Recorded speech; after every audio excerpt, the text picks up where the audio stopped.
Bonsoir les amis, donc voici ma vidéo témoignage pour cette soirée du quatrième jour de jeûne sec.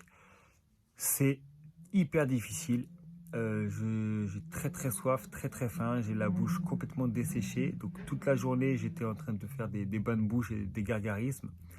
Euh, je me lavais les dents aussi parce qu'on a la bouche très pâteuse, donc le fait de se laver les dents, ça permet de réveiller un petit peu, ça soulage, ça fait du bien. Donc voilà, c'est très dur à tel point qu'on se dit mais pourquoi on fait ça? Parce que voilà, pourquoi tant de souffrance? Mais l'avantage, j'ai envie de dire, c'est que cette souffrance, elle est contrôlée, elle est encadrée. C'est-à-dire que le jour où on n'en peut plus, bah, hop, ça y est, on va boire un verre d'eau, un verre de jus de fruits, hop, on se mange un bon fruit, et puis ça s'arrête. Donc c'est ça qui est rassurant aussi. Et ça permet aussi de se mettre à la place des gens qui ont des vrais problèmes de santé et qui souffrent toute la journée comme ça, et aussi simplement des 800 millions de personnes dans le monde qui ont vraiment, qui souffrent de famine. Donc, bon, moi, mes vidéos et mon programme, ils s'adressent plutôt à des populations qui, au contraire, mangent trop ou trop mal, mais c'est-à-dire sur la Terre 2,2 milliards de personnes sur 7 milliards et demi qui souffrent de surpoids et d'obésité, sans parler de toutes les maladies liées à la mauvaise alimentation, le cholestérol, le diabète, les maladies cardiovasculaires, etc. Mais voilà, donc c'est un peu une solution par rapport à ce genre de problème de santé.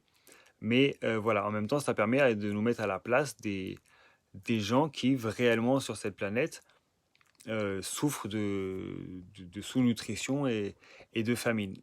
Nous, voilà, pour l'instant, je vous dis, c'est contrôlé. Donc, voilà, on fait ça, on se contrôle et on fait ça aussi pour améliorer notre santé.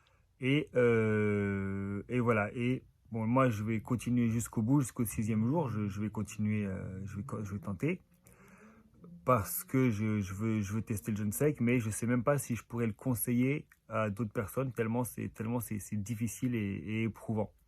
Je pense que juste 2 jours de jeûne sec, ça peut, ou même une journée, ça peut suffire. Et après, passer à un jeûne à l'eau.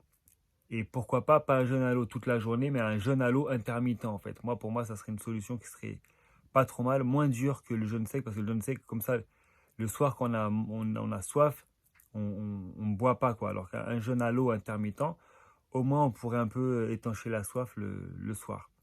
Donc je pense que je conseillerais plutôt un jeûne à l'eau intermittent. Voilà. Bon, moi je continue mes 6 jours de jeûne sec, mais voilà. Le conseil que je donnerais, ce serait plutôt de boire. Boire une fois par jour ou boire de telle heure à telle heure pour voilà, un peu au moins s'hydrater. Voilà, sinon donc j'ai perdu du poids. En 4 jours, j'ai perdu ouais, un peu plus de 3 kilos. Je suis passé de 60 kilos 3 à 57 kilos 2.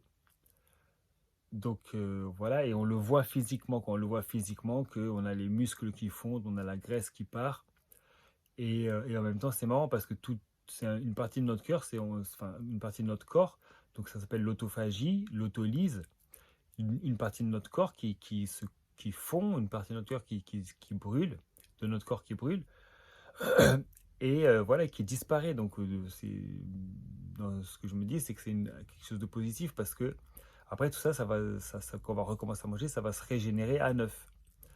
Donc, c'est un petit peu l'idée que j'ai. Je ne sais pas si scientifiquement ça tient la route, mais voilà, concrètement, on a le corps, enfin, l'autophagie, l'autolyse, qui fait que le corps se nourrit de lui-même en puisant dans ses réserves. Donc, dans une télécommande, on met des piles pour que ça marche. Dans une voiture électrique, on recharge la batterie. Dans un téléphone, on recharge la batterie. Nous, les êtres humains et puis les animaux en général, nos batteries d'énergie, c'est nos réserves de graisse et également nos réserves des fois de protéines. Donc c'est vraiment le corps humain est fait pour stocker des réserves. Et de temps en temps, bah, c'est une idée, une image peut-être bête, mais nos téléphones portables souvent ou nos appareils portables, on dit bien qu'il faut souvent vider la batterie au maximum avant de la recharger. Bah nous, notre corps, c'est un peu pareil. Je pense, on doit vider nos réserves de graisse euh, enfin, au maximum avant de les recharger en mangeant. Donc c'est ça un peu l'idée du jeûne. Voilà, je ne vous cache pas que c'est très dur. Je vais essayer de tenir encore. Qu'est-ce que je peux dire d'autre sur ce témoignage? Si, encore une chose par rapport à l'énergie. Donc, à part le fait qu'on est mort de faim et mort de soif, on arrive à faire quand même des activités à peu près normales dans la journée. Voilà, j'arrive à conduire, j'arrive à me déplacer. Alors des fois, on calcule les efforts parce qu'on s'essouffle très très vite, mais on arrive à avoir une vie tout à fait normale, à peu de choses près. Et en fait, on risque aussi de l'hypoglycémie, c'est-à-dire un manque de sucre et de tomber dans les pommes. Alors là, pour éviter de tomber dans les pommes, il faut éviter de faire des efforts brutaux. D'accord? L'hypoglycémie, elle vient quand il y a un manque de sucre, enfin, le corps a besoin de beaucoup de sucre et que tout d'un coup, il n'y a pas assez de sucre. Et il faut savoir qu'il y a deux sortes d'efforts. Il y a les efforts euh, violents qui utilisent les muscles de façon anaérobie, d'accord? Ce qu'on ne peut pas faire pendant très très longtemps. Et il y a les efforts prolongés qui se font de façon aérobie, c'est-à-dire que les muscles respirent en même temps. Donc un effort court et très intense, ça c'est un effort anaérobie, c'est là où ça pompe au maximum du sucre. Alors si on n'a pas de sucre, oui, on risque de tomber dans les pommes. Donc en fait, quand on jeûne, il faut éviter de faire des efforts courts et intenses. On peut faire des efforts longs et moyens, d'accord, tant que les muscles fonctionnent en aérobie, c'est-à-dire en respirant. Parce que à ce moment-là, quand les muscles font un effort doux et prolongé, le corps a le temps de transformer les graisses en sucre. Et donc ça marche. Mais si on fait un effort trop brutal et que les muscles passent en anaérobie, et ben là, ça va pomper trop de sucre. Et là, du coup, le corps ne pourra pas se mettre... enfin, on pourra plus difficilement se mettre à produire assez de sucre pour répondre aux besoins énergétiques des muscles. Je crois que je vais m'arrêter là. Bon courage et à demain pour une prochaine vidéo. Au revoir.